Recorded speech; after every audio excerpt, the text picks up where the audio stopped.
శ్రీనివాస్ గారు మీరు చెప్పాలి. ఎందుకంటే ఎమ్మెల్సీ కవితకు సంబంధించి దాదాపుగా సంవత్సర కాలం పైగా దీనికి సంబంధించిన ఆరోపణలు జరుగుతున్నాయి, విచారణ జరుగుతుంది.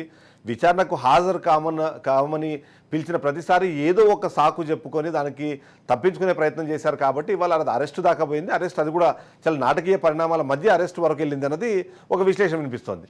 మీరేమంటారు?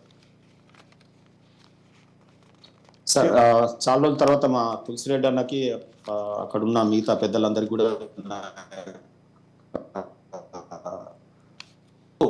ఈ కేసు రాజకీయ పరమైనటువంటి కుట్రపూరితంగా కూడినటువంటి కేసు అని మాట్లాడుతా ఉన్నా. ఎందుకు మాట్లాడుతా ఉన్నా అంటే ఈరోజు ఒక కేసు అయితే ఒక మెటీరియల్ ఎవిడెన్సో, సబ్స్టాన్షియల్ ఎవిడెన్సో, కొరాబరేటివ్ ఎవిడెన్సో, లేకపోతే అందులో ఏమైనా డబ్బులు చేతులు మారినాయంటే ఆ డబ్బులు ఇప్పుడు పిఎంఎల్ఏ యాక్ట్ మనీ లాండరింగ్ అంటే బ్లాక్ మనీ వైట్ గా మారినట్టు, ఆ వైట్ గా మారినటువంటి మనీ అన్న వీళ్ళు రికవరీ చేసినారంటే అది లేదు.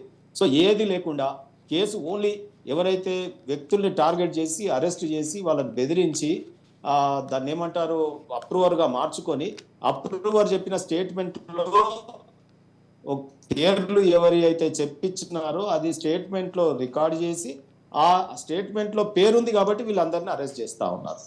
సో సరే, ఇదంతా సబ్జుడైజ్ కోర్టులో నడుస్తా ఉంది. నేను టెక్నికల్ దాని మీద పోకుండా మీకు రాజకీయపరమైన కుట్ర ఏ రకంగా ఉందో నేను చెప్తాను. ఈ రోజు హిమంత్ బిశ్వాస్ గారి మీద సీఎం గారిని కేసు పెట్టినారు. ఆ తర్వాత ఏం జరిగింది? మన సోరెన్ గారి మీద కేసు, ఈ రోజు కేజ్రీవాల్ గారి మీద కేసు. ఒకవేళ ఈ లీడర్లందరినీ కనుక ప్రెజరైజ్ చేసి వారి పార్టీలో మారినా, వారి పార్టీతో పొత్తు పెట్టుకున్నా, వారి పార్టీతో ఏ రకమైన అండర్స్టాండింగ్ ఎన్డీఏ కూటమిలో చేరినా చేర్చుకోరా చెప్పండి మీరు? వాళ్ళు అంటా ఉన్నారుగా ఈరోజు బీజేపీ వక్తలు చాలా దుర్మార్గమైన కేసు, అవినీతి చేపలు అది ఇది ఏమో మాట్లాడుతా ఉన్నారుగా. వీళ్ళు వస్తే చేర్చుకోరా ఒకటి.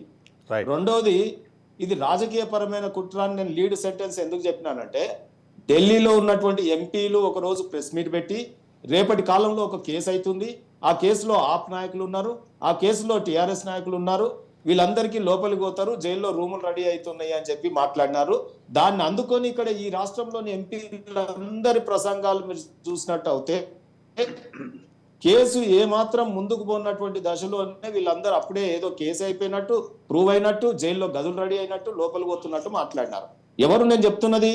పార్లమెంటు సభ్యులు. అంటే భారతదేశంలో అత్యున్నతమైనటువంటి ప్రజలకు ఆదర్శవంతమైన జీవితాన్ని గడపవలసినటువంటి వాళ్ళు మాట్లాడిన మాటలు. ఆ తర్వాత నేను ఎందుకు ఇది రాజకీయపరమైన కేసు అంటున్నట్టే ఇప్పుడు మీరు సమన్స్ కేజ్రీవాల్ గారికి ఇచ్చినారు. మేము ఇక్కడ అడ్వకేట్ గా ప్రాక్టీస్ చేస్తే ఒక సమన్స్ ఇస్తాం, సమన్ కు రాకపోతే ఏం చేస్తాం? కోర్టులో టైం ఇస్తాం, లేదా ఒక పబ్లికేషన్ ఇస్తాం, లేదా వారెంట్ అడుగుతాం.